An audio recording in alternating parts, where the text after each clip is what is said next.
Integration. I believe that eventually there won't be a need for such a focus on integrating technology into schools. It will just exist. It will just be. There will always be the need for leaders and teachers to fully understand the technology so students can access it as well.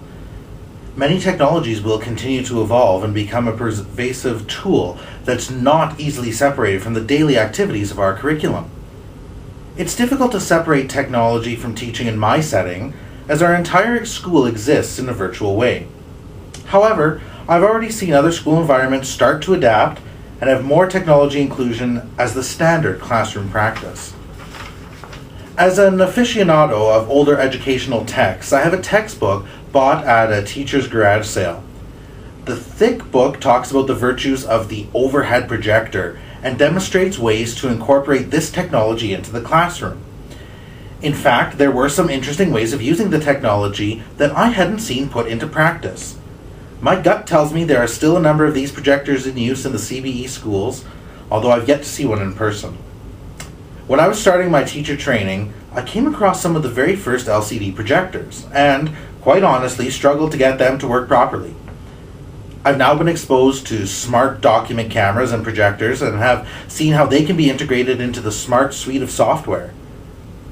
All three forms of technology work in very similar ways and offer the same basic advantage of sharing one piece of visual information with a large number of students.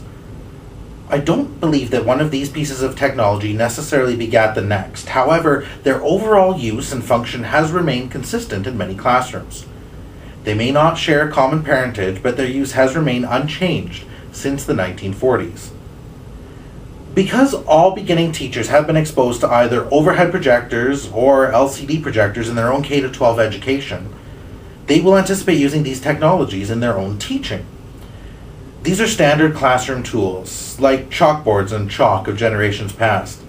However, the book from my collection, which is dated from the 1970s, details many unique and novel ways to use the technology, ways I've never seen in the classroom.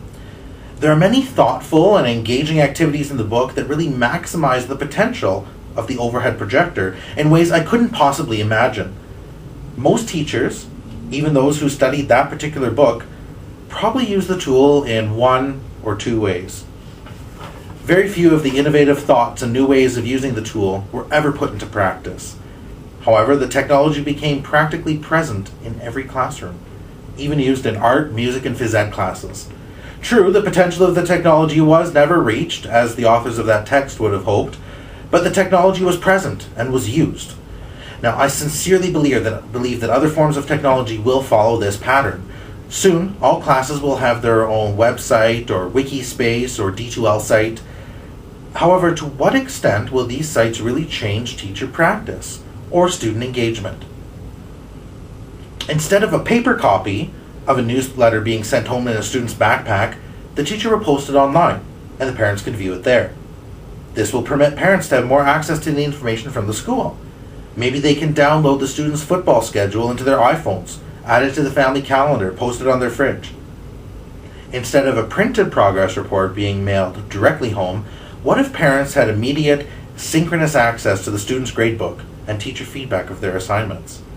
Maybe they could collaborate with their students' teachers and create a personalized learner profile that includes the student's extracurricular activities and the supports the parent will be providing. What if students could share their success with family members all over the world? Maybe the student could get their grandparents in India to log into their e-portfolio and review the most recent project they've completed. There needs to be a stronger connection between the three key areas identified by the author: curriculum, pedagogy, and technology. This triad has come up again and again in literature, workshops, research, and daily practice. Our own master's cohort experience is based on a similar form: substitute leadership for curriculum. Teachers need to have a strong understanding of all three areas if they want to be successful educators. They need to be thoughtful and intelligent in their designated subject area. They need to understand that pedagogy extends beyond pre-service training and is a dynamic learning process. And they need to use and understand all of the tools and resources that are at their disposal. Teachers absolutely need a solid commitment to all three areas. So too, in our master's courses, we need to adequately focus on these three areas and understand the nuances of how these three operate in tandem. I don't believe that you can be a strong technology leader without significant understanding of the pedagogy behind teaching and learning. You have to have a broad understanding of technological potential. Understanding how to post a blog might be important, but will it help you when the next form of technology comes along and isn't text-based or web-based? Understanding how and why technology can be used to impact student learning will help with the next iteration of technology, even if it's in a completely unfamiliar and unknown media. Lastly, and in some ways most importantly, you need to understand what leadership means and how some people are naturally able to lead groups, teams, and organizations. Over the past year, I believe that I've learned this is more than an inherent skill and can be trained and developed under the right circumstances. For me, the right mentors, leaders, and colleagues have come together in a million intricate ways to help me along my journey and show me how I can continue to grow and develop my own leadership skills.